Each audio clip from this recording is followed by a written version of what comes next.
Well, welcome back. If you're joining us on the heels of the Faithless Forum Meet the Speakers, welcome back. If you're joining us for the first time tonight, welcome to the show.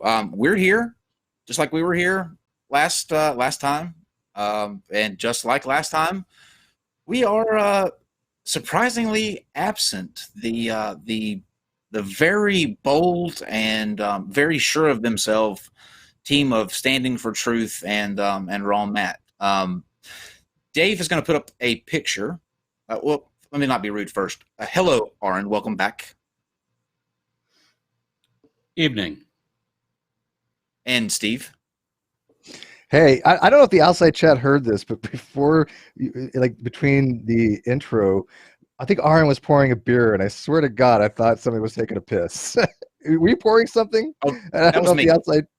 Oh, that was you. Okay, somebody was pouring something, and I literally thought somebody just couldn't wait. I'm like, oh my God, somebody's peeing, and it's going to go live.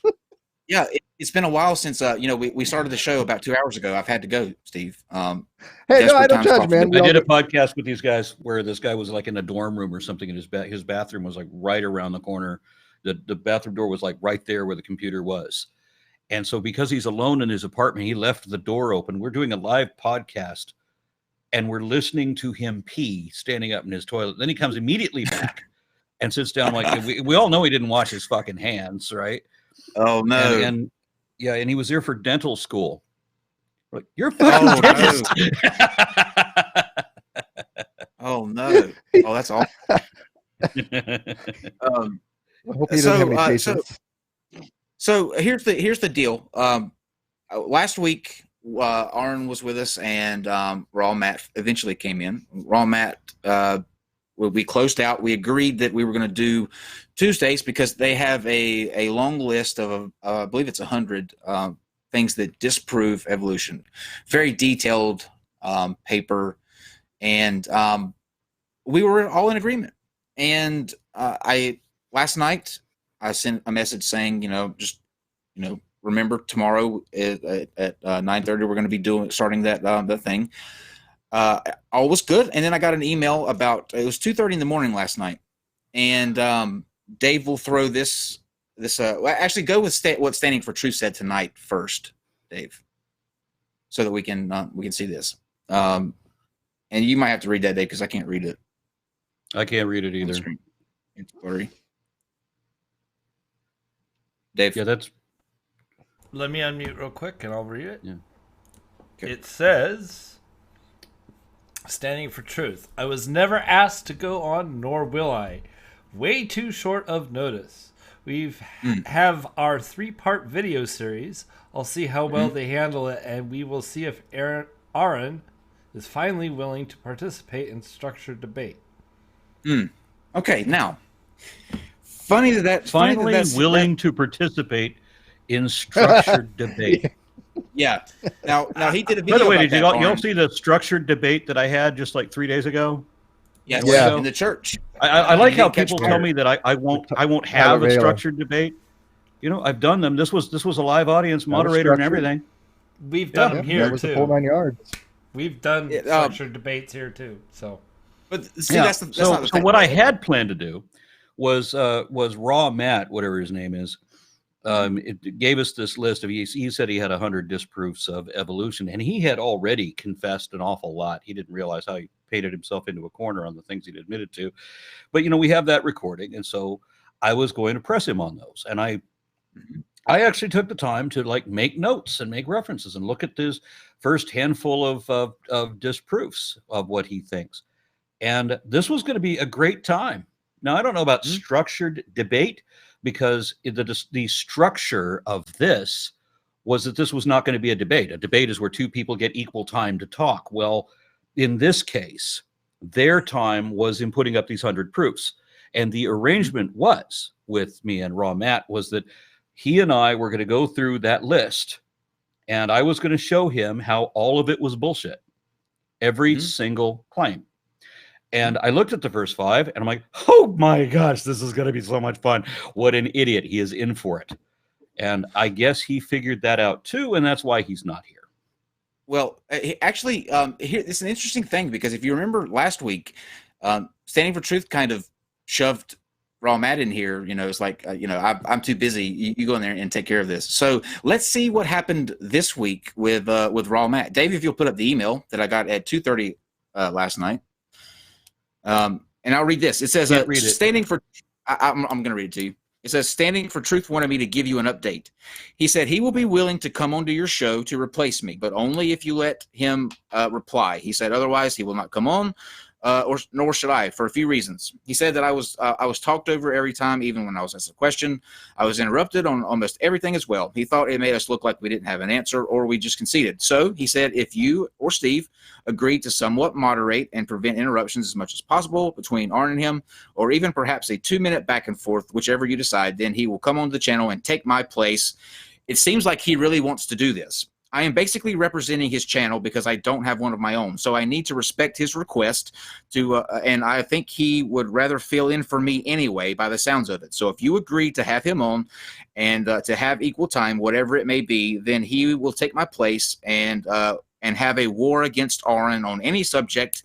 And consider this, Standing for Truth is a huge Kent Hovind follower. So Aron will get to ask those list of questions he was going to ask me. I think it will be more heated as a debate as well because I am more calm than Standing for Truth. He is not so much. He refers to evolution as pond scum to people and SpongeBob science and thinks evolution is not science at all, but just storytelling. I actually think the opposite. I think evolutionists love science so much that they accept every aspect of it fully, almost without question. I'm also certain it would get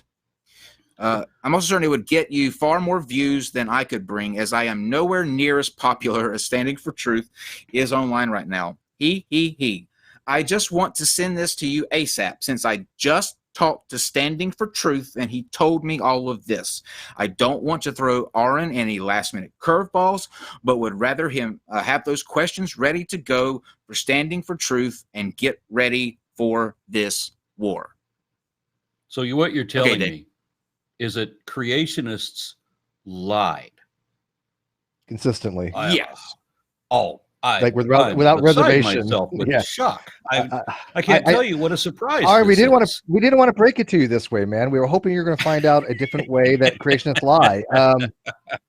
So here's what. I want to just before you go ahead, I want to explain something. So when he's talking about being talked over and being interrupted, this was going to be an interrogation where I ask him questions using the Socratic method to get him to understand certain things. I do have to explain certain things because neither one of them knows dick about jack. So there does have to be some explanation. But at the end of that explanation, they have to acknowledge whether they understand or accept that thing. And then we can move on. And what they want to do, realizing obviously the dead end that will inevitably lead to, is they're going to want to put up all kinds of obfuscations, bring up shit that isn't in the list. But in this case, they have to defend that list. And both of them obviously know that neither one of them can, and nobody can defend that list. Right. He literally says in that email, I just talked to Standing for Truth. Standing for Truth seems like he wants to take my place in this. That's why I'm writing this email. And so I wrote back to him. I said, you can tell me whichever one you would like to do. It doesn't matter to me. You both can come on if you want to. So I said, I don't have a preference the other way. You're both in it together because you're both making these videos together. So as long as one of you are here, that's fine. But you both can come on if you want. Like we'll have both of you on. And so for standing for lies to act like he is this is the first he's heard about it and it being last minute, that's not my problem, dude. You need to talk to your friend and your pal and your cohort that you're writing a book with, because apparently you're not on the same page, pardon the pun. But we're here. You have the links. Yeah. Raw Matt, you I assume set aside this time to do this. I don't know why you're not in here. I mean, I know why you're not in here, but I don't know why you can't come in here or give me something better than this, because apparently either one of two things is happening here. Either this was completely false and you did this as a way to, for whatever reason, push the blame off on Standing for Truth, or Standing for Truth is just blatantly lying about this is the first he heard about it. Either way, one of you is dishonest, and you either need to just go ahead and cough up the fact that you're not going to be able to back up the things that you say in your videos and what you said here last week.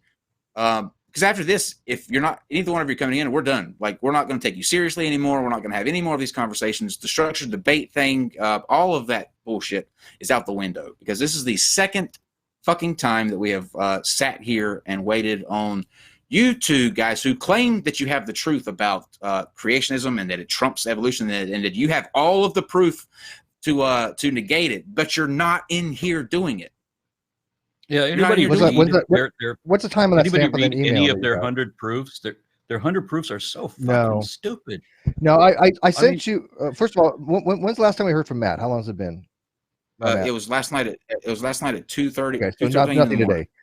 All right. So, anyways, I haven't read the 100 things, and it's probably going to be like the 200 thing Eric Dubai has for the flat Earth, useless stuff. But I did send you their book. It's their online astoundingly book bad.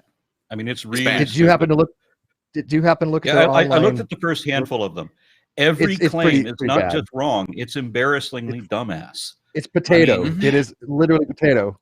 Yeah, exactly. When they say in one of them that there's, I don't want to give away the whole thing, but I mean, every claim is wrong. demonstrably off the charts stupid. I mean, there's no justification. Like, here's one where they say that all beneficial mutations have been recently discovered to be epigenetic and not mutations at all. What? Yeah. What? Yeah. The CCR Delta 32 mutation is a mutation. It's not an epigenetic mutation, which is a methylation. We know, it is an actual we know what mutation. gene it was, and we know what type of mutation it was, and the direct effect of that mutation. We've got that identified in several of these. None of them have ever been found to be epigenetic. I mean, how can you identify a mutation as being epigenetic? But I mean, that's just one of them. I don't know. Every one on that list is profoundly fucking stupid. Like one that says that one of the disproofs of evolution is the human chimpanzee genetic comparison, because they think on their 100 items chart, they think that the human chimpanzee genetic comparison is 86.7%. Oh no, it's actually. Do you know where they? Do you know where they get that from? 99.4. Right. Or depending on how you do the arrangement, because there are different ways of doing this comparison, it can be 96. It depends on which type of comparison you're doing. But in either case, 93% would be the genetic compatibility for all apes and, say, rhesus monkeys. And they're saying it's 86 point something. No, there's no way. There's no way they've got any scientific backing for any of this. It's completely pulled out of their asshole. No, it's wrong, but I know where they get it from. What happened was Dr. Thompson did a genetic analysis back in the day, and he used BLAST program, and he came up with 70%. But there was an error in the BLAST program that if you did batch amounts over like 75,000 at times like that of the sequencing, it would come up with an error. And so this was pointed out to him, and Dr. Tompkins revoked that paper. It's still cited every so often, but he even admitted, yes, it's bad. So he redid the analysis. And when he redid the analysis, he used an ungapped parameter on BLAST, meaning that he treated indels as, instead of having one mutation, because an indel is a whole bunch of nucleotides have changed, instead of normally we treat that as one, he counted each individually one in order to get a number between 80 and 85, 86. And so it was a dishonest attempt to try to match his older number by using a method that nobody uses, because you don't do analysis like that. And this is where they got that from. So they're basically parroting a dishonest creationist that has gone out of his way to purposely manipulate the numbers in order to get the numbers that he was looking for. That's where they got it from. So I had prepared for this evening a handful of genetics references that just on tap to show that all of this data was wrong. Where the hell are you getting this? Here's scientific source A, B, C that are all showing completely different figures. And here's an explanation from a geneticist friend of mine that I'd invited to be on the show tonight, but he, unfortunately, because he has a PhD and he is working in the field, he was still getting home from the airport and wasn't going to be able to make the show. But I know a couple of geneticists who, when I have a question that is beyond my capacity, I hit them. And then they give me a bunch of technical jargon that they try to simplify down to my level so that I can convey it back. Was one of them Frank? No, I'm speaking right now about concordance. Okay. Oh, concordance. You remember Concordance is a genius. Oh, How can you forget concordance? He's one of the smartest guys I've ever seen. Well, there's three videos. There's three videos that we can take a look at. We'll start out with one that claims that Aron, Steve, and myself are scared of structured debates. It's about a 4-minute long video. Dave, I love structured debates. Get me in more of them. But I want to caution, I don't want to waste my time where I'm not getting paid to do things like this. I do this show because it's fun. But I want to make some money because I need money, you know? Sure. So, I mean, I live debates, you get paid for your performance. And I kind of need that because, you know, to eat and stuff. We got to have standing for a live debate with you then. That would be fine. Eating is good. Dave, let's see what he has to, what shit he has to say about why we're scared. Give me 1 second. We get this. One. Oh, by the way, while you're waiting on that, I want to go ahead. I want to tell everybody I have a Patreon, patreon.com/ARONRA, and I really do need all the support I can get. So please, absolutely. I make 6 videos a month. If you can donate $3 per video, that's $18 out of your month, and it'd make a huge it will be difference linked in the description too, for you guys to cheaper than check out. coffee. Here we as go. well. This is going to look extremely familiar. Oh, hey. Neffy says he wants to have a debate with me, but what he really wants to do is just get in a video hangout where he can, I don't know, yell over me or something. Yell over you? What? That is basically what you did to me on every single comment or question. Look. Even argues that are not.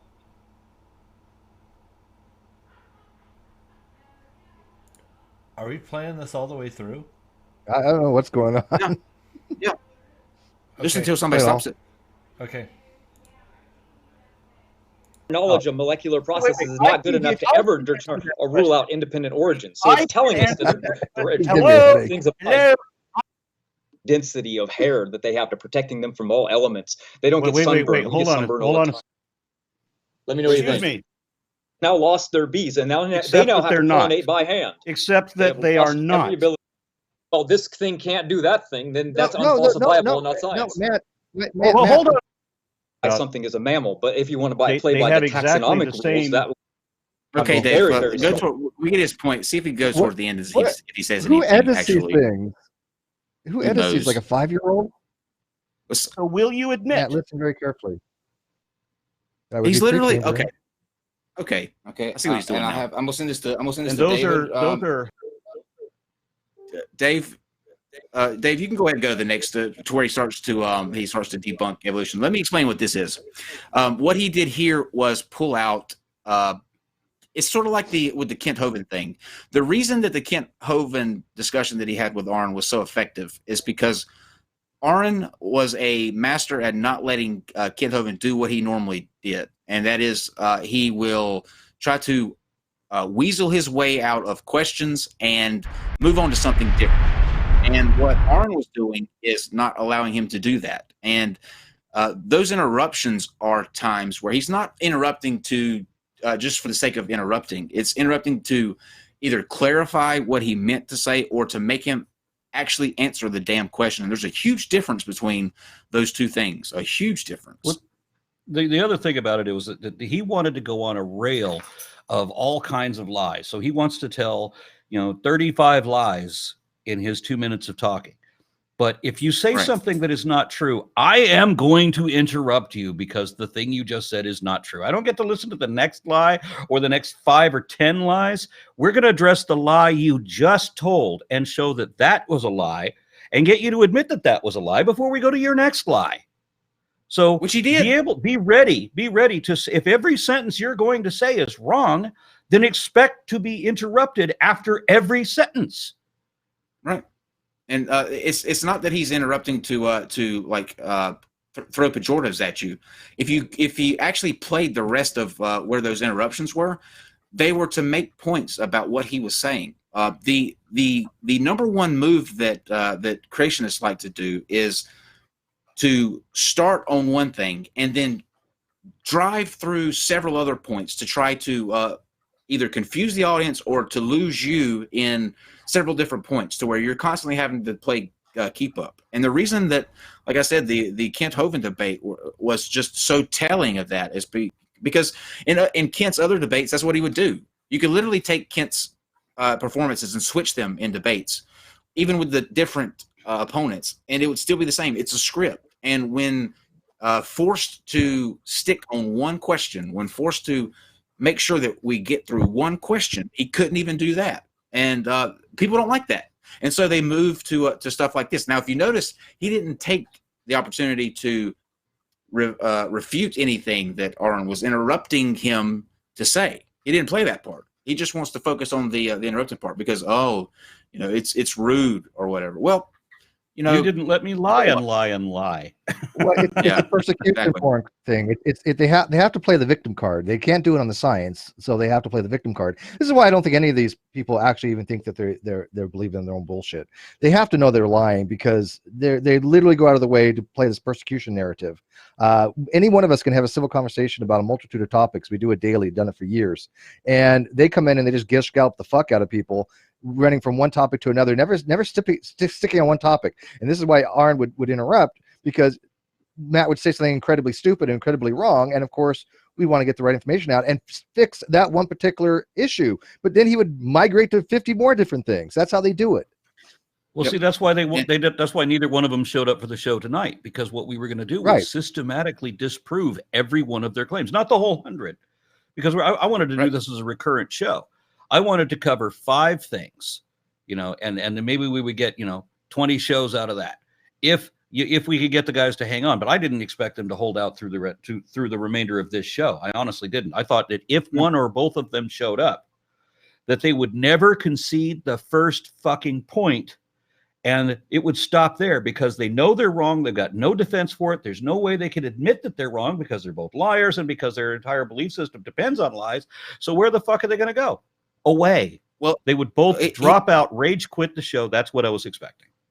Standing for Truth sent me an email a few minutes ago that says, I am at work until 9. Secondly, please send me a copy of Raw Matt's email that he sent to you. Now it's now 9:49. So if you got off work at 9 o'clock, you literally have no excuse not to be here. Well, you do have one excuse. Time zone? Is he in the same time zone? He's in Eastern, I think. Yeah. So it's the same time zone.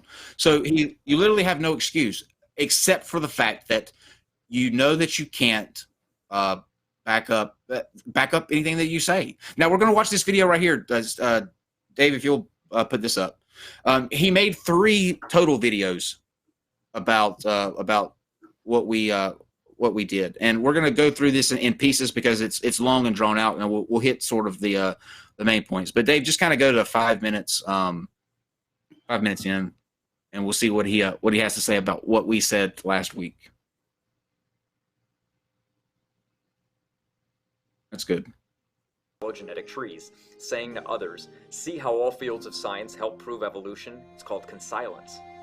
But yet they get very upset when a creationist does the same thing. Pause, Dave. No.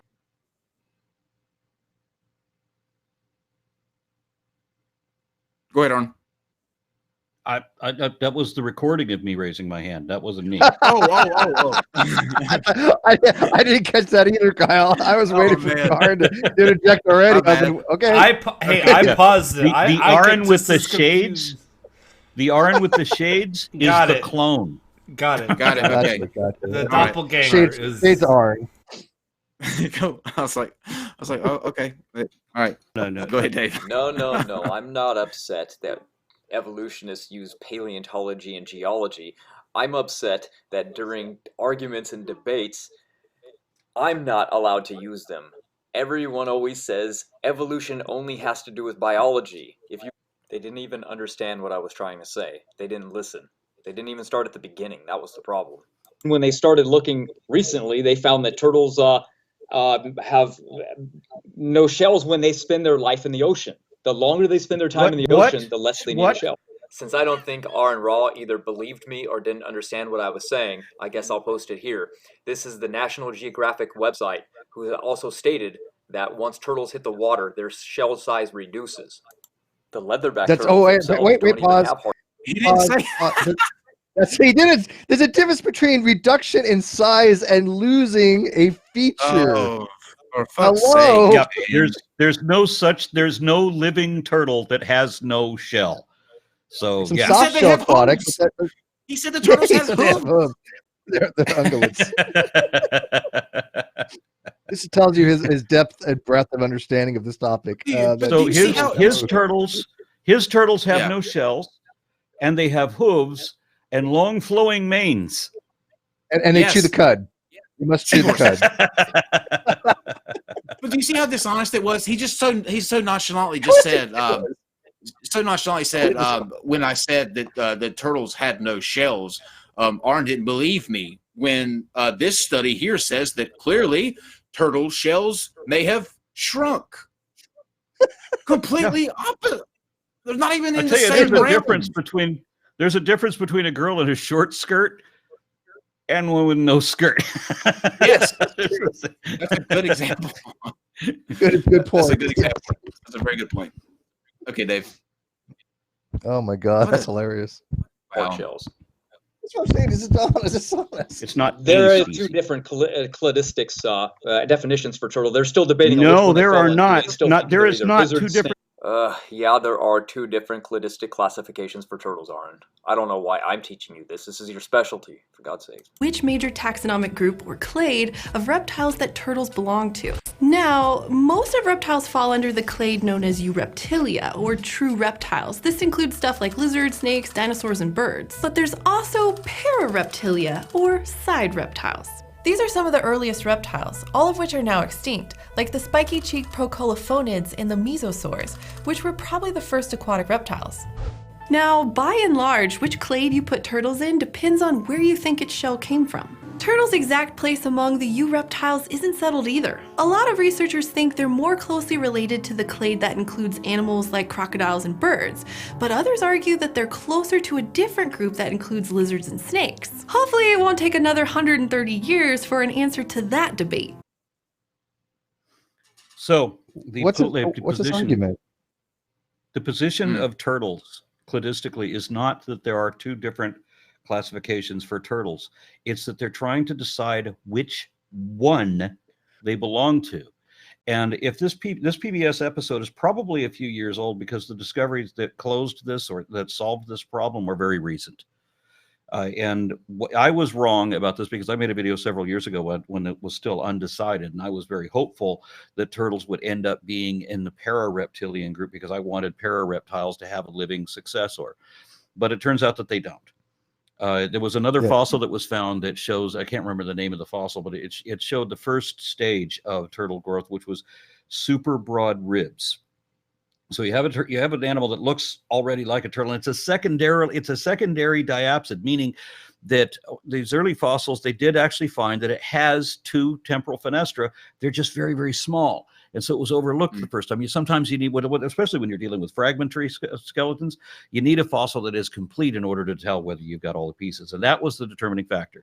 All modern turtles have no temporal fenestra, where the anapsids, meaning like the Parasaurs, Scutosaurus, things like that from the Permian, they didn't have a temporal fenestra either. And that's not really a diagnostic trait, but they created this other thing that they called anapsids. And then turtles, it turns out, because they are secondarily diapsid. I mean, they had the original fenestra, they have closed up since then. And now genetically, and according to the new fossils that they discovered, and there was a handful of new fossils that were discovered that closed this up, we now know that they are in Eureptilia, not the Parasaura. So one clade of turtles, and we just needed to figure out which. This is why I couldn't understand his argument. If you have Reptilia and you have the two clades in that, you have the Eureptilia and you have the Parareptilia. And I thought turtles was in the para myself, by the way. A lot of people did. I know professional paleontologists still who think that turtles are parareptiles, and I was disappointed to find out that they were not. I'll take your thing on that, because like I said, I did think they were on Parareptilia, but if they're on the other one, they're Eureptilia. What he's arguing is, he sounds like he's saying that they're in both clades for some reason. That's what his argument was, that turtles are in both clades. That's exactly it. And no, I don't know why I'm telling to teach you this. His argument is fundamentally wrong. It's There's this, one or the other. There's this fallacy. There's this logical rule. It's called the law of excluded middle, standing for truth.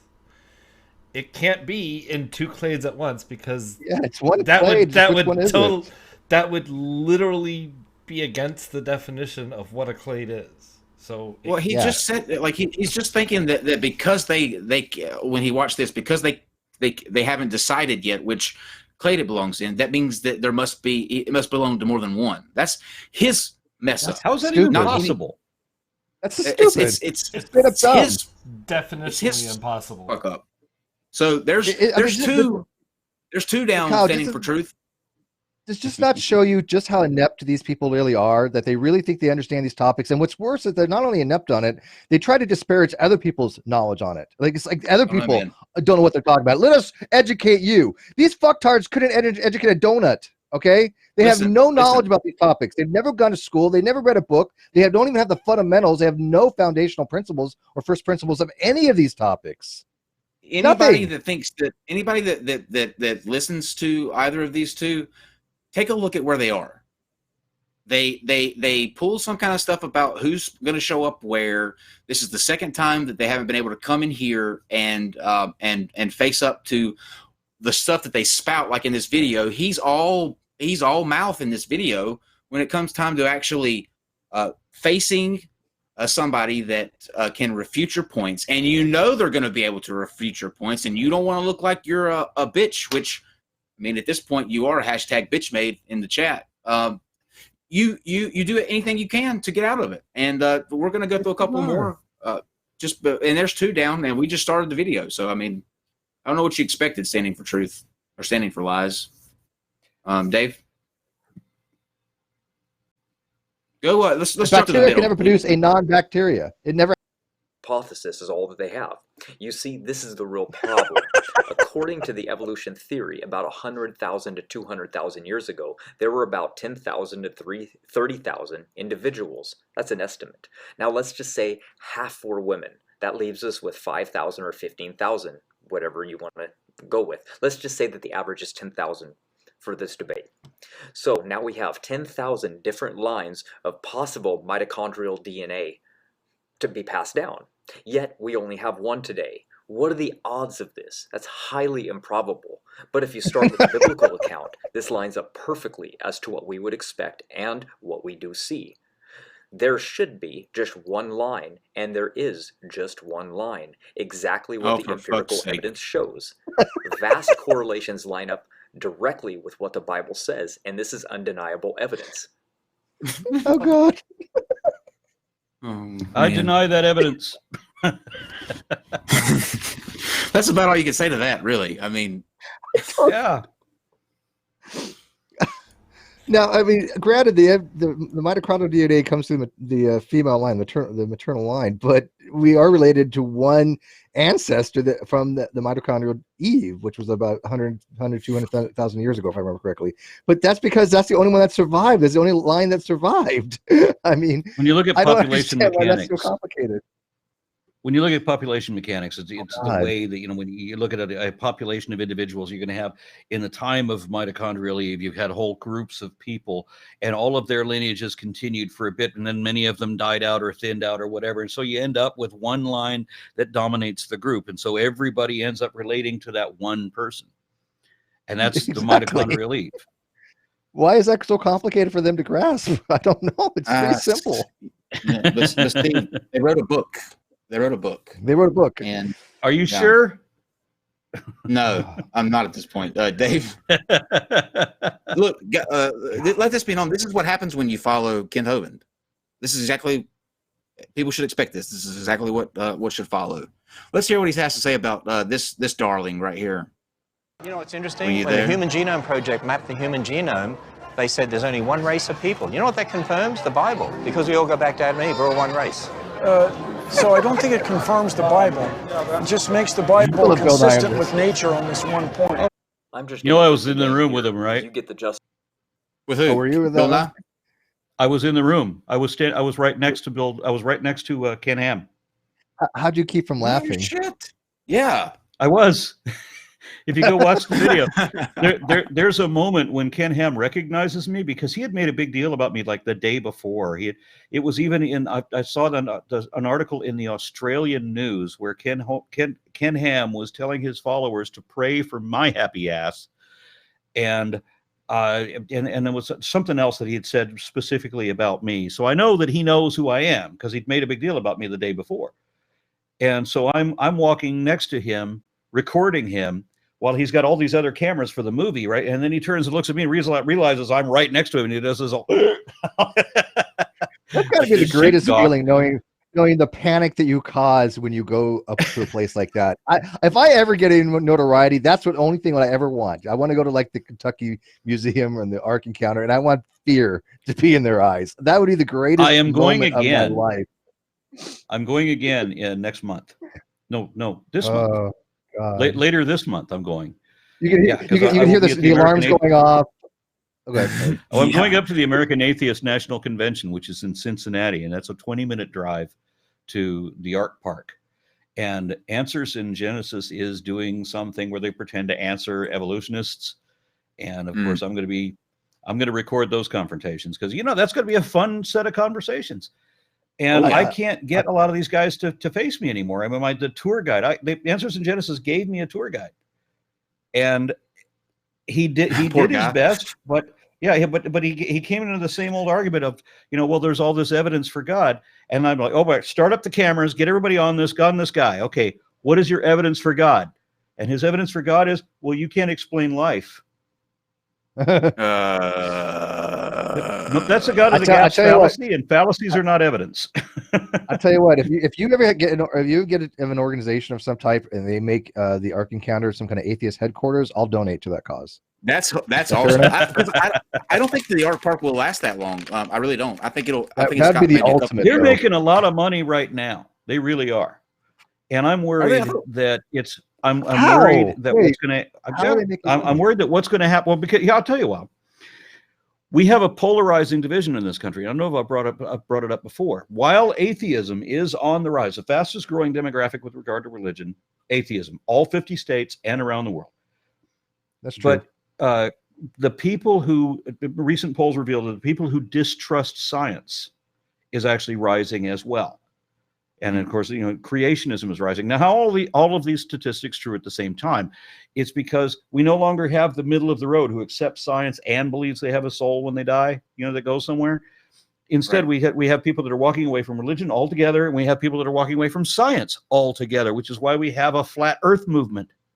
Mm-hmm. Which is why we have so many people who believe in geocentrism and holistic healing and what is it, crystal therapy and all essential oils and all that kind of shit.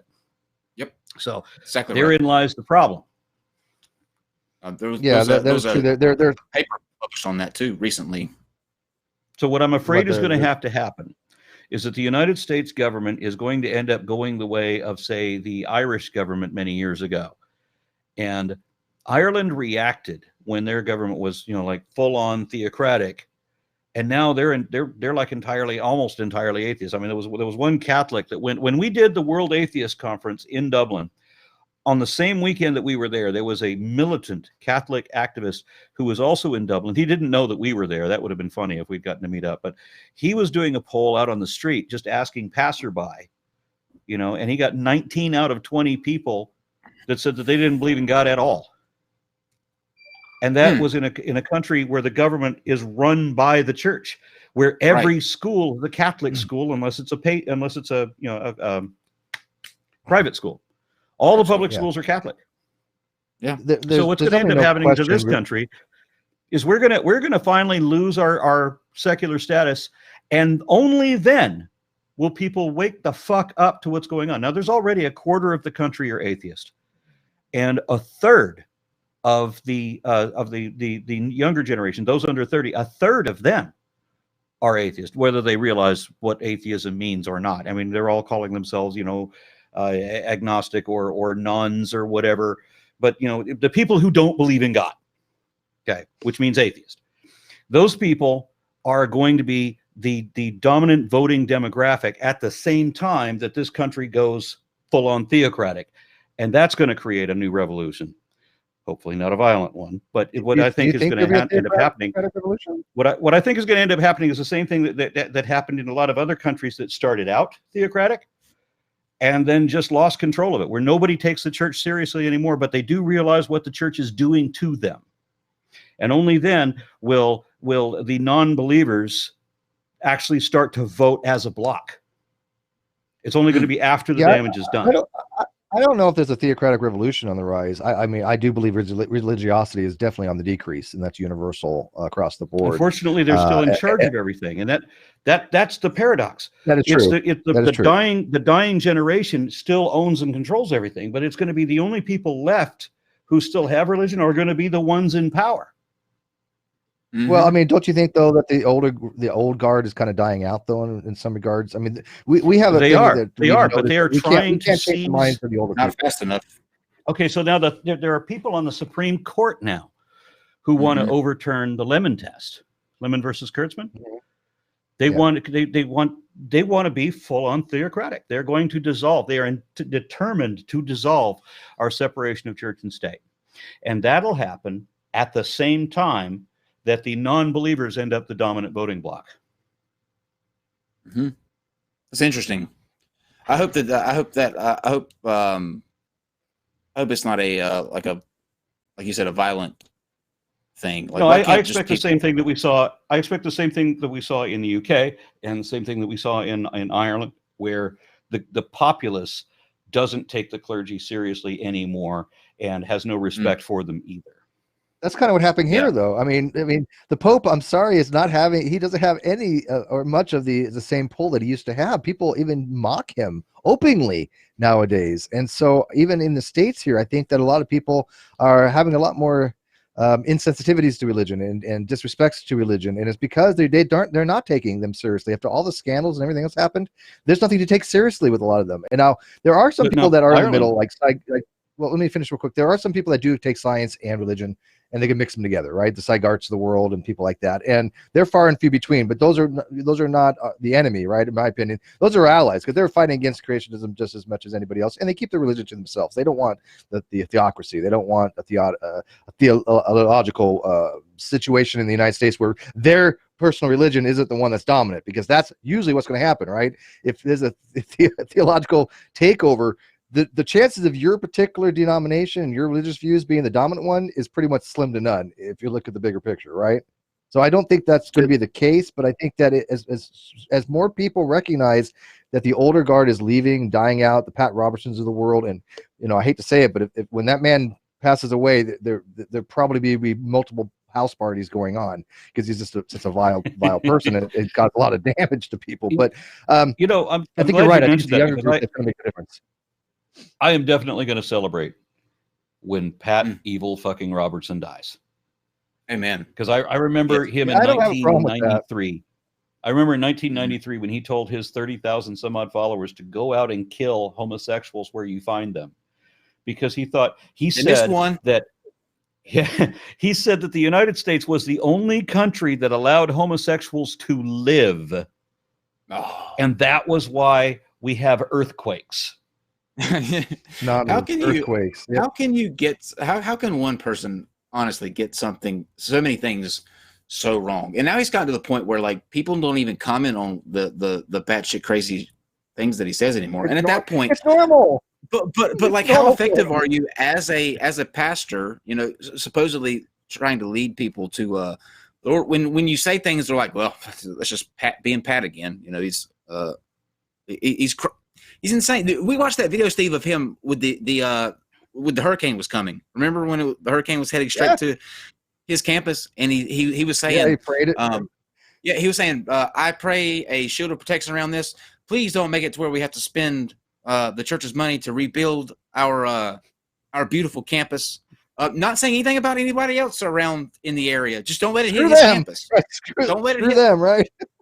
Don't let it hit Pat Robertson's empire. Everybody else, tough luck. I remember when Pat Robertson was supposed to be sending aid to some African country that was having some terrible problem. He was supposed to be sending charitable aid when actually he was sending mining equipment and was taking advantage of the slaves that already existed to put him to work for his mines.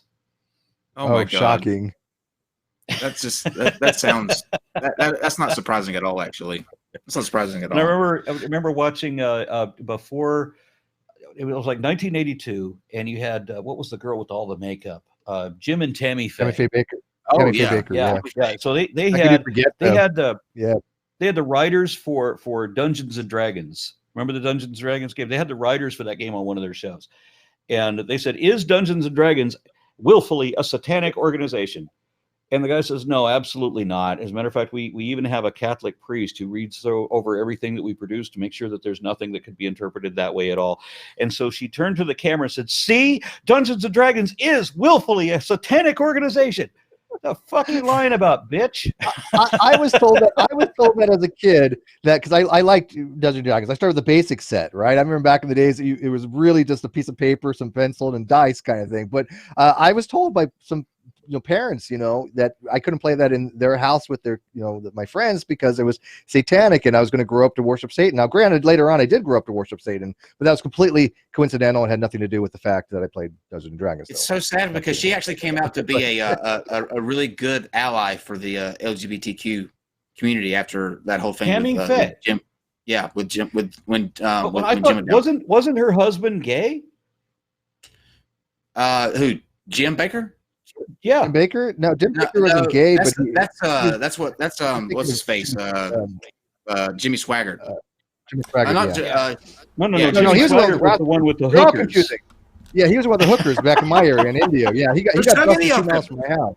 There were. Yeah, you're So thinking many- of God damn, what is his name? No, so I Oh. could have sworn that Jim Baker, when he went to prison, that he got in trouble Uh. with Tammy Faye because he was having sexual relationships in prison. Maybe Well, I don't know about That I don't know that about that could be true, but right now he's outside slinging buckets of food for the yeah. apocalypse. He's got a new one now, but yeah, Tammy Faye Baker came out real strong after he got sent away and they divorced. She came out real strong for the LGBTQ community. She did several shows with Haggard, by the way. RuPaul. Well, you see what sitting in a hot tub Yeah. with Ron Jeremy Yeah. will do to you. Yeah. but I mean, it just goes to show you, like, it's an interesting thing. She did an interview with I think it was Sally Jesse Raphael, I believe, and her and RuPaul were on the show because they were really good friends apparently, and she's talking about going shopping with RuPaul, and then she says, she still says that she still has her faith or whatever, but somehow she was able to square those and not be an issue. You know what I mean? But those I don't know how RuPaul and Tammy Faye could possibly be friends, because if they try to share makeup, there wouldn't be any left for RuPaul. That's what made it so great. Spackle on it. Yeah. That's what made it so great. But yeah, Ted Haggard. Yeah, he was Ted another Haggard. hypocrite of a different kind. I'm pretty sure that I remember the story about Jim Baker being gay in prison, but I mean Ted Haggard was a whole other thing. Well, I think And they're all while we're little talking gay, about this, while we're talking about this hypocrisy, my favorite out of all of them was not Ted Haggard, even though I'm a monumental hypocrite he is, snorting coke off a hooker's ass, male hooker nonetheless. But my favorite one was like that he was the president of the American Family Association, just adamantly, hatefully anti-gay, and then it turns out that he hired a rent-a-boy, and the rent-a-boy's advertising criteria was that he had an 8-inch uncut penis. That was his promo. That was his advertisement. Dave, I'm sending you a video, Dave. I want to play this because I want to. Since you're here, Aron, I think this would be great to get your take on, because this to me is it's the most comical and yet terrifying video that I've ever seen in terms of like what religion can drive people to do. And this features what's his name? That preacher's name's Brown. John Henry Brown, I think it is, and Kenneth Copeland in this video. And Kenneth Copeland, I think, is just with the Jets thing. But Dave, will you play a little snippet of this video? And I want to get their take on this. Buckle up if you haven't seen this video. It's called Unholy Laughter, and it will really, really, really make you question things. And Dave, we're just going to go towards the middle of it. It doesn't matter where you stop; it's all the same. Right, Dave, go about 5 minutes. 5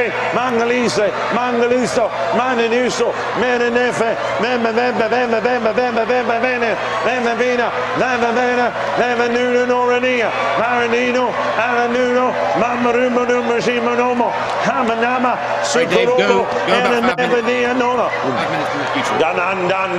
Let's see if these guys called out. Go ahead. Times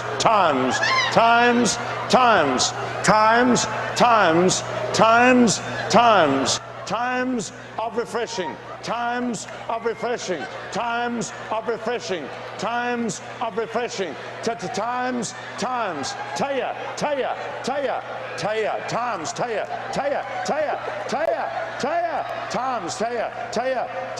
ho, ha, me, han, ho, menani, oh, sa, oh, yeah, times, and taya, yes, of refreshing. All right, Dave, let's go towards the end. There's a really good scene here towards the end. You know he's sitting there thinking, God damn, these people are stupid. You know he's look at thinking everybody's going crazy. Now I want you to see how these people react. Heaven is here, heaven is here, heaven is here. Oh, ha, ha, ha. Oh, come on in and drink. Heaven is in this place. Oh, come on Dave, in, towards the very end. Heaven is in. I want to see the guy that just skips and collapses.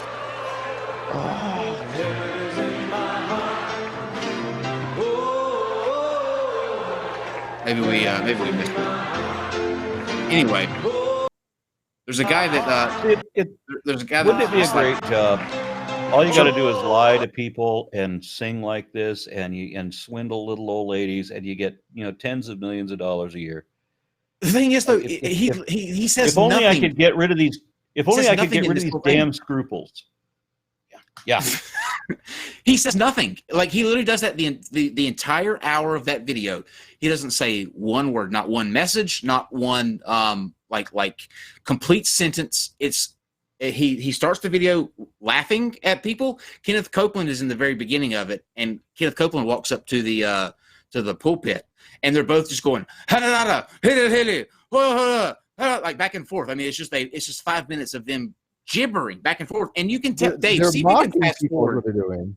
See if you can fast forward and see mocking people. Find Kenneth Copeland at the very beginning, because I want you to see, like, there's a moment where they're looking at each other and they're laughing at how easy this is. Like, how exactly.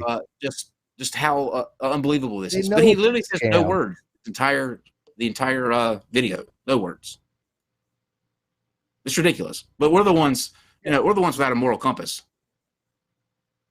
But that's the funniest thing. That's what makes it hilarious. They're so open about it. They're literally saying to people, "Look, we're laughing at you because you're a bunch of fucking idiots."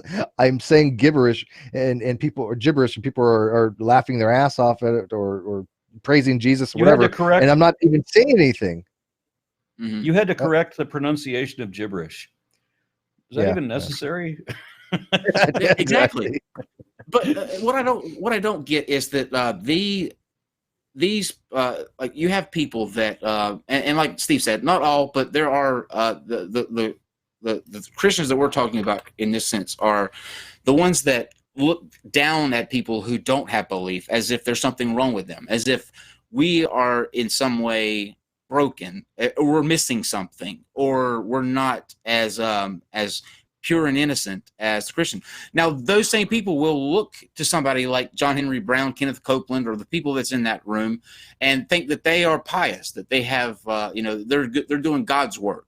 We're not supposed to question that, even if it looks ridiculous, because we don't know. That could very well be the Holy Spirit. Well, we do fucking know exactly what that is. Everybody can look at that video and tell that is somebody getting up there and blatantly taking people for a ride out of their money. People that are willing to send that money over. Now, let me ask you the question: who has the morality problem? Those of us who are just going, I don't really buy that. I don't buy that story. There's more to that. It happened differently. We're seeking a different answer than you. But yet you classify us as somewhat less than. Or you're going to side with that. What we just saw in that video. A guy walking around screaming nonsense at people as they throw money at him.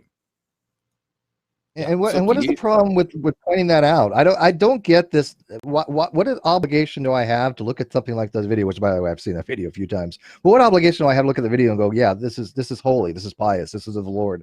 I get none of that. I have the opposite effect. I have revulsion. I have literally this feeling of, here are these people that are being taken advantage of by these scammers, these con artists, and the people in the audience. I don't fault them, right? I don't. I think that they're victims in this case, right? I think they have some onus that they should go figure it out, that this shit is being perpetrated on them. But they're victims of their own faith. But the people that are doing this, like Copeland and all these other fake preachers, they know it's a scam. They know it's bullshit. And why should I, as a non-believer? Oh no, the tax exempt chips too. That was the whole scandal with him. Is that he was trying to get him tax exempt, and the government said, "Screw you." It's always about the money.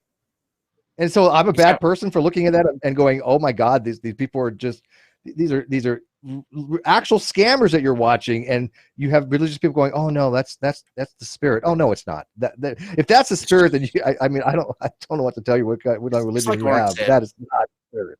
It's like Aron said. It's such bullshit because the people that are writing laws for this country are the people that would meet for a prayer breakfast with somebody like Kenneth Copeland or John Henry Brown. That would accept donations from their ministries. And those are the people that are writing legislation for this country. Why? Because when atheists run, they get demonized because, they're satanic and they don't have any, they have no morals about them. Well, there's nothing to do with morals about that video that we just saw. Yet that guy's probably connected to somebody that's in Congress writing laws because of money. Yeah, was it a Gulfstream 5 or 6 that he was trying to get back with them? Here's Kenneth Copeland. Remember, dear son. Oh, hallelujah. Out of your belly shall flow forth rivers. Oh no, this isn't Kenneth Copeland. But this is still good.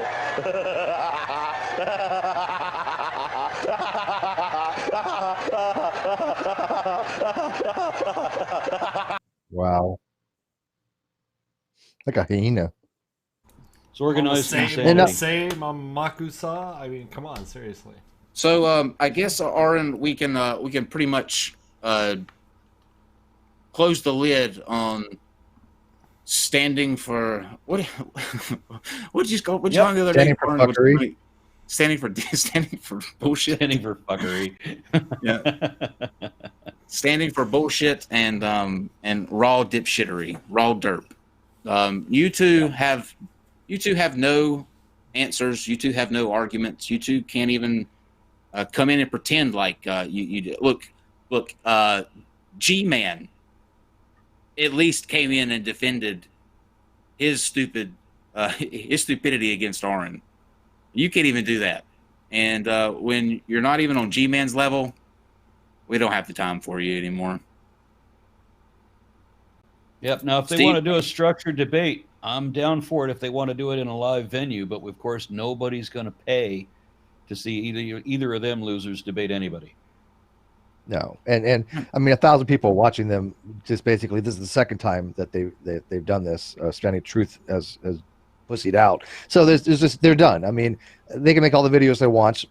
Few people are going to watch it. Nobody's really going to believe it. They have no. He's not standing for anything at this point. So I mean, our audience knows fuckery when they see it. None of them are going to buy into their bullshit. Even at this point, I would question even what they tell you if it's true. If they went and we found something in evolution that was correct, I'd still question it. Go validate it yourself, because I wouldn't trust a goddamn thing that either one of these people say. I wouldn't. Yep. Here, this is the last thing I'm going to say about this. You guys, both times you've had almost 1,000 people. The first time. Yeah, actually, each time over 1,000 during the course of the stream, sitting here waiting on you two to come in and see if you had even a shred of a backbone to back up anything that you say. You've made all of these videos to Aron, to myself, and to Steve, saying that we're scared of this. We're scared of this structured debate. We've shown up every single time right here, and have sent you the links. And both times you bailed out and blamed the other one for the reason why you didn't show up. So I don't. Aron, do you have anything else you want to throw out there? Nope. It doesn't have to be about that. Cool. Let me read these. If anybody checked, because I know that sometimes you said that there have been chat messages about what I was drinking tonight. This time it was Wake Up Dead Nitro. Nice. Wake Up Dead Nitro. I've heard of that. Who makes that? Who puts that out? I don't know. Normally I only drink Texas beers, but sometimes I'll go out of state. Have you ever had a Bales Two Hearted? I don't think so. Oh man, you have to try that. Okay, let me get to these super chats real quick. I know that there are a couple that are sent towards Aron, so I'll get those out of the way first.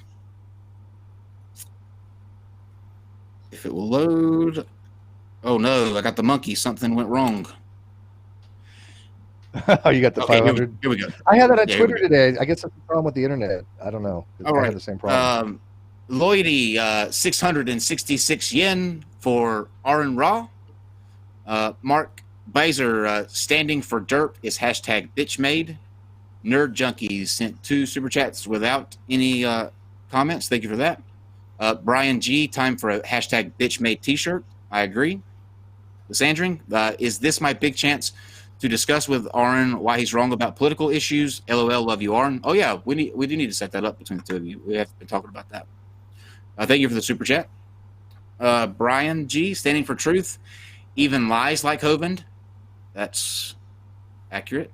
Green Monkey, evening all.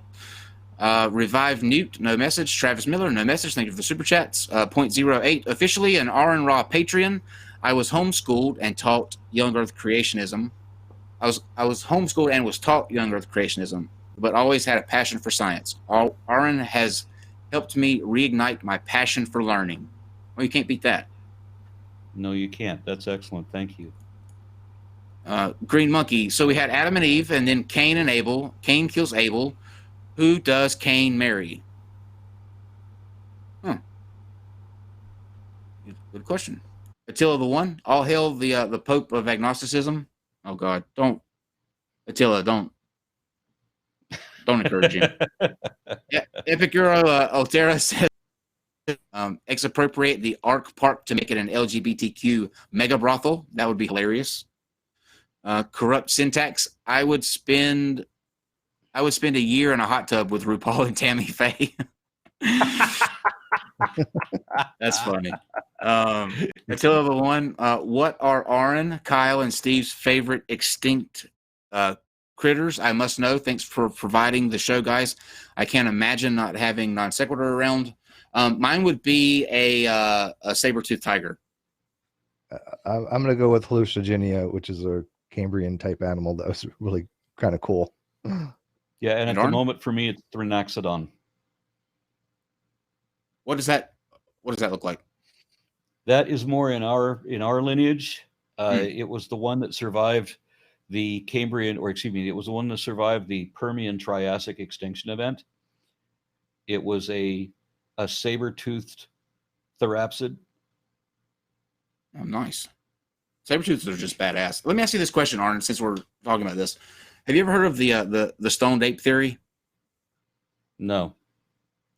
It's the theory that our way back ancestors, before we developed sort of the consciousness that we have today, achieved such by, or was aided in achieving such by eating psychedelics that unlocked parts of the brain. Yeah, I don't buy that.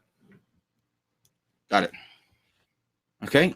Pragmatic culture. Does Aron need a substitute sparring partner? LOL. I offer myself as tribute. I wish I'd seen that earlier. Pragmatic, but maybe next time. CI Lobotomy LLC. His audience is mistaken, just like his apostles. I think there's a couple more, and then we'll be So let me refresh. Okay, Gareth McLean, non-sec makes night shift go by so much faster. Thank you. You're very welcome. Knockdown Will, oh man. Jabberwocky Ding Ding, Slap Slee, Dipstick Paddywhack, PDP, Googly Gee, Polly Wally, Sling Slang, Screwy Dibbly Doo, Wing Wong Ping Pong, King Kong, Cheech and Chong, Hop Skip, Kazooga Goo, Hee Hee Sandler Tongues. Oh, I understood all of that. Adam Sandler Tongues. There has to be somebody to translate, Aron. So, I mean, that was Kyle speaking tongues. Isn't that the thing? Yeah, that's somebody to translate. Translator Carminium says the thing about speaking in tongues is that the gibberish always happens to adhere to the phylogeny sound system of the person's native language. Phonology. Yeah, sorry. I have the phonology challenge on my brain. Thank you. Terry James, Aron, is Ham just delusional rather than a con man like Hovind? Ham is a wanna believer. He knows that a lot of the things he says are not true, but he can't admit it because he. But do you think he has a core beliefs? Yeah, he's a pretender. I think, he's going to believe what he wants to believe because he wants to believe it. So he's one of those that believes that if you make believe hard enough, then you can convince yourself of your own. You know, you can reject reality and supplement your own. Yeah, I get that vibe from him too. I think he believes the core stuff, but I think he knows a lot of it he can't support and is outright wrong, and he doesn't care. Yeah. And that's a consistency for most of the believers that I've met. They don't care what the truth is, and very often they don't want to know what the truth is. I mean, that's definitely accurate. Which is why we were missing both of our guests this evening. Yep. Fair point. And because they are hashtag bitch made. Interesting question. Next, Aron, from Brian Stevens. Oh, SJ, I'm getting ready to read that same question, but thank you for the super chat. Brian Stevens asks, would Aron Rod debate SJ on the resurrection? No, because it all comes down to interpretation. There's no fact that anybody can point to. Literally, the best evidence that they have is that they can't find the fucking tomb. They have. I have a problem with the empty tombs that might be the tomb. But you have to assume all kinds of assumptions that are based on nothing but assumptions, and there's nowhere we can go with that. So there's no point in even discussing it.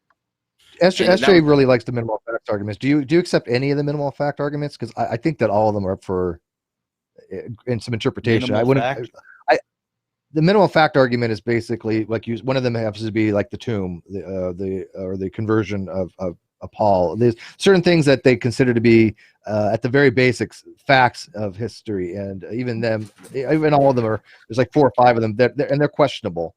DM Spencer did a really good presentation on the questionable aspect of even on the minimum facts argument. But SJ thinks that these are the bare minimum to kind of prove Christianity. And I just don't think there's no.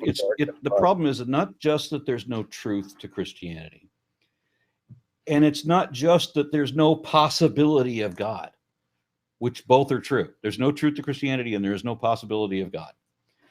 The other problem that I have is that Christianity is fundamentally flawed at its core. Even if there was a historical Jesus, that character is painted as an ignorant first century faith healer, just as dishonest and unscrupulous as they are today, with the same kind of end of the world, the end is nigh kind of fuckery to him. Right, that's the character who wants you to leave your family and abandon your children and your spouse and everything and pick up your cross and come after him and join his fucking cult, right? But there's no redeeming aspect to Christianity. There's no logic to it. What the hell did Jesus die for? No fucking reason. Was there an Adam and Eve? Absolutely not. There's not a bit of it that makes sense. Well, you're gonna go to hell if you don't believe, and you go to heaven if you believe, and that's all that matters, is that you believe. So you buy the bullshit, and that's it. That's the end of the selling point. And the same thing with Islam, right? That believing in God equals good, and not believing in God equals bad, and you're going to go to hell. That's it. So they're selling a bullshit story, and that's all they've got. And there's nothing any better than that. There's not an ounce of it that makes any sense.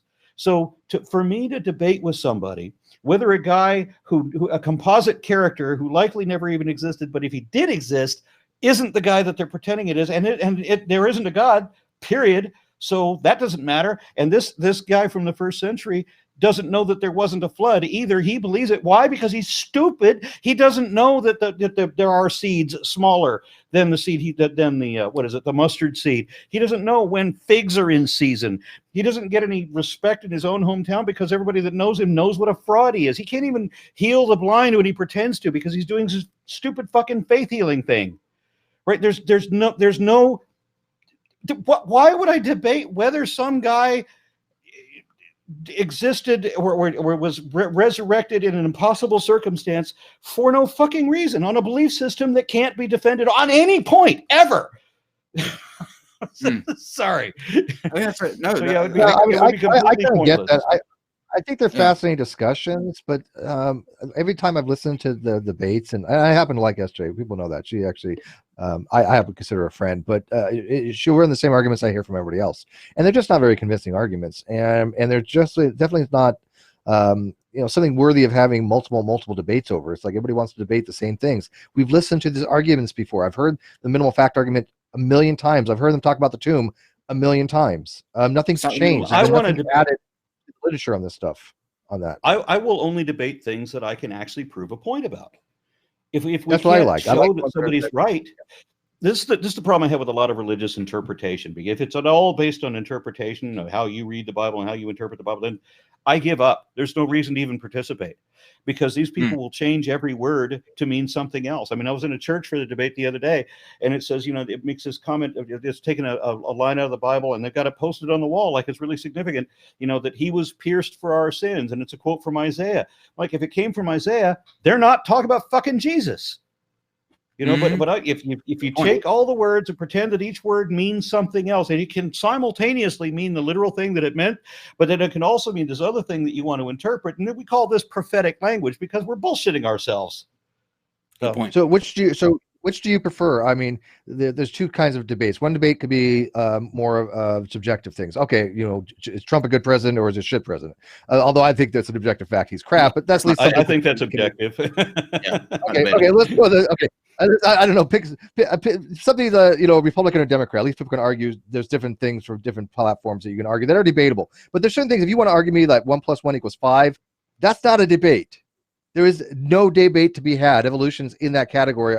There's things in evolution which are debatable, but whether evolution occurs is non-debatable. It is not a matter of if it does or doesn't. It is a fact that it does. That is unequivocal. And so I don't like having debates with people that. I can't if it's just opinion based. I mean, fine, they're fun and I listen to them.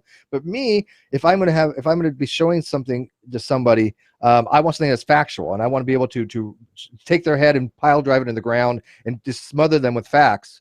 So I don't mind debating things like evolution, but it's not really a debate. It's usually it ends up being a discussion. Or going back to going back to Jesus being resurrected, even if we accept that there was, even if we want to say that there was a historic Jesus, and I think that there were some real people on which the Jesus legend is based, and so let's take one of those real people and we'll call him the historic Jesus. It still doesn't matter because the argument about whether this person was resurrected, it has no relation to the God that doesn't exist. Right? So it's completely. You'd just be arguing over if a man existed or not. It wouldn't go to any further proof that it was God. I think we should change it, Steve. Instead of the minimal facts argument, let's just change it to the no facts argument, so it can be more. Yeah, like I said, I'm not a big fan of the minimal facts argument. I think that each one of them is questionable, and so you can't really say these are minimal facts. I mean, for a Christian, they might be minimal facts, but they're not for anybody else. Yeah. God's auditor said, "Are you fecking with me? I just sat down with pizza and beer. I want to see blood." Well, you did see blood, but just like with the Jason King thing, Aron didn't even have to utter a word against his opponents to utterly destroy them. So. Yeah, this is getting old, man. Come on. Aron gets all prettied up. He does his hair, he gets his beard, gets ready, and then people don't show. Aron, you got to start sucking a little bit. Jesse Bradley says, and the winner by knockout, Aron Ra. Yep. Cajun Crustacean. If Steve was the by default again. It reminds me of when Kenneth Miller was going to have a debate against intelligent design, and his opponent didn't show up. So what resulted was Kenneth Miller giving a 2-hour lecture on how evolution actually works, which was absolutely brilliant. And and the people that were in that audience got a much better show than they would have gotten in a debate. There's some people in the chat that maybe thinking a little bit conspiracy minded, maybe some truth to it, but there's some speculation that maybe this was done on purpose to sort of thwart any kind of show that we would do. And if that is the case, number one, it's a really dumb move, because they only made themselves look bad. We continued to have a show and continue to point out where they were wrong, just like we would if they were here. And in fact, the information probably got out to people a lot better without them here to sort of throw up that sort of buffer. So if that was the case, then that's just dumb. No, I still could have gone through the 5 things. I still could have proven why they were wrong. But my goal, and the reason I didn't do that tonight, was my goal was I want to hold their feet to the fire. I want to pin them against the wall and force them to admit that, yeah, this is wrong, and then move on to the next. Because that's the thing. That's why I called my book Foundational Falsehoods, because there are lies these people will never concede, and that's why they didn't show up. I think that's the best way to do it. All right, guys, we got 4 more and then we're done. SJ says Aron Ra wants to debate Jesus' resurrection. You answered that one. James Hogue says Steve is sexy. Steve is sexy. Steve is sexy. Steve is. Doily88 says Aron, who's worse, creationists or flat earthers? Flat earthers are extreme creationists. They are creationists. They're a subset, yeah. But just worse. Most of them are subsets, yeah. Okay, let's see. The retro Mixie says nothing to say. Enjoy the super chat. Ethan Monothrith says, could Aron clarify why he doesn't buy the stoned ape theory? What's wrong with Tara McKenna's hypothesis? You said you weren't familiar with it, so you haven't even read what Terence McKenna said, have you, Aron? No, I haven't. Yeah, it's an interesting hypothesis, but it's one of those things that might have a grain of truth to it, but I don't think it really. For a long time, people were promoting aquatic ape theory as if it had some. Yeah, that was crap. That was crap. Yeah, and I remember reading the arguments for aquatic ape theory and then showing how they were all bullshit. Before I saw what was the source, but the source of it of some little old lady on TED Talks who had no idea what she was talking about. Okay, she was a charming little old lady. They brought her out this huge lazy boy chair, and she sat there and told her little stories, and it was just adorable, but it was complete bullshit. Which, speaking of voices and things, there's a lot of talk about the kinds thing when we get into this sort of debate. If you haven't checked out Prophet of Zod's video about doors and windows, go check that out, guys, because it's a really well done, I think, analogy of pointing out how dumb that argument is. Mark Beiser says Aron should wear horns in hangouts and at debates. Brian Stevens says drinking shots contest between SJ and Aron. Deal. And Danny Flo says, Aron, listening to you helped me realize that the church has nothing. I became an atheist last summer. It changed my life. Thank you very much. And Attila the One says, stoned ape hypothesis is probably unfeasible. And last super chat of the night, SJ says, is it weird that Aron won't debate me in the resurrection? No, not really. No, it's not. I wouldn't debate her either on it. I have no interest in the topic, to be honest with you. It's just, just because people talk about things doesn't mean that you want to debate everybody that comes around on certain topics. I have no interest in debate resurrection either. Can we find something? Can we find anything more vacuous than that? Yeah. I can't. What topic would be more pointless? I saw this movie where there was a bunch of church people in the Middle Ages, like the 1400s or so, or maybe earlier, and they were going to have this, this scholarly debate over whether Jesus owned his own clothing. Whether the fuck, it's completely empty. But that's the kind of debates that that believers are happy with. Why? I don't know. If there's no way, one, there's no way to win, and two, it's void.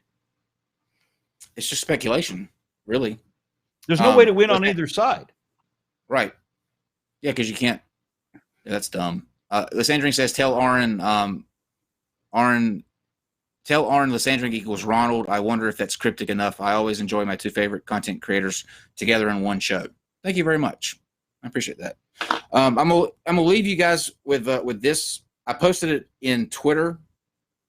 So if you haven't seen this video, you're not going to be able to really tell now, but I just want you to see this gentleman as we lead into this weekend, and we have another Flatter Day night about the flat Earth.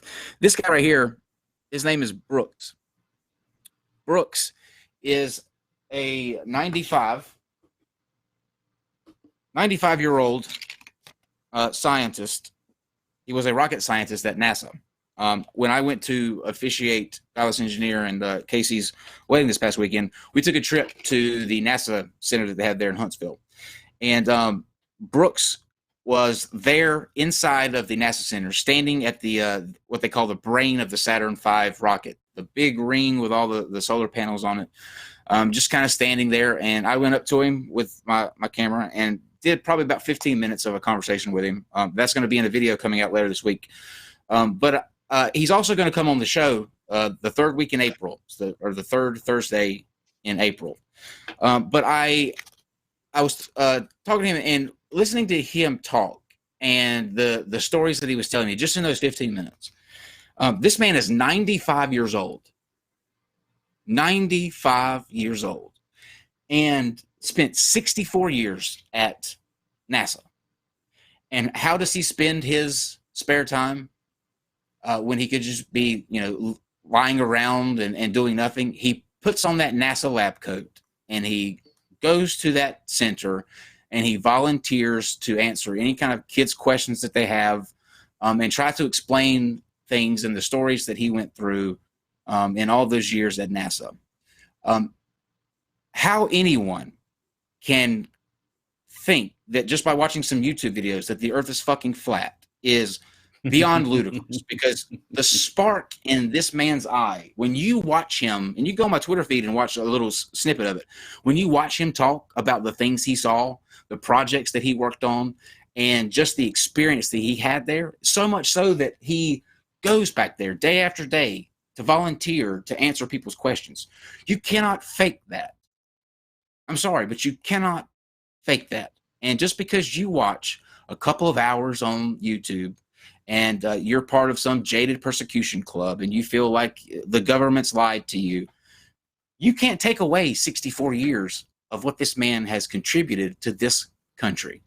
And I just want people to think about that. When you see this video, it will really, it'll really inspire you. I think he acts like he's younger than I do. But I asked him at the end of our talk on the video if he would be interested in coming on and us going through when he got to Huntsville and some of the projects they worked on. And he said, yeah, I do interviews like that all the time. So I think that's going to be a really cool thing. And I'm really glad that we came across him. So just look for that. But yeah, if you believe the Earth's flat, fuck you. That's the takeaway from that.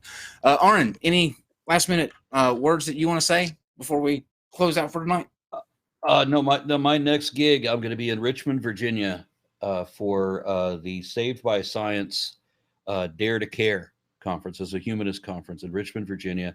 And that is on, I forget the date. It's the weekend before the American Atheist one, so it's like the 13th or something like that. The 14th and 15th. And so, I'll be in Richmond for that. Excellent. And once again, make sure that you check out in the description if you're watching this later. Aron's Patreon will be linked below. What he does is important. And obviously, you can tell from a lot of the super chats, and even myself included, that he has helped a lot of people in getting through following blindly what people tell you that you should, and actively inspiring you to go and find the answers out for yourself. And we need more people like that out there doing that very tough job, and it takes the support of you guys to keep that going. So make sure that if you are able, that you check that out and become a Patreon of Aron. All of his videos are great and they're educational, and you will the thing that you did with the 3-part series with the pastor, what was the name? Cornelius. Yes, that was golden. That was golden. Thank you very much. So yeah, check him out, guys. Steve, any last minute words from you before we say goodnight? Yeah. By the way, as many of you guys know, communities on G+ are now defunct, disabled, and dead.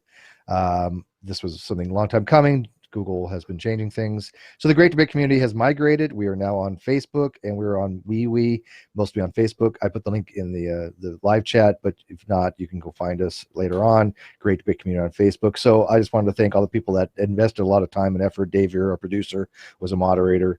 And most people here were actually members of the G+ Great Debate community. And I think that already we've had 300 or 400 people already migrate to Facebook from the core group. So it lives on in that regard. But I just want to thank all the people that put all the effort over all the years on G+. And by the way, I did save the data. Okay, so if you had a post that you wanted to go for historical purposes, if you find again, I will be trying to upload that to the webpage, which is www.greatdebatecommunity.com. And also the wiki was taken down by Wiki Fandom. I have all that data as well. So we'll continue on with that. Yep. Yeah, I would just want to say I just noticed that I got 3 new patrons. So Yay. no doubt that was due to the show. So thank you all. Excellent. Yeah. Excellent. See, you paid for coming on here in some way. This is what this is the point in the show where if I had known that Standing for Truth and Raw Matt would have shown up the way that they did, I would be pointing to a pretty little graphic on your screen that would show a list of faces from Mr. King to Hovind to George Lujack and so on and so on and so on. And we would throw instantly Standing for Truth and Raw Matt up on the bitch-made list. But the body count has now risen to a whopping 15-0 here on the NonSequitur Show with Aron Ra. So just like the Undertaker at WrestleMania, the bell has tolled for you.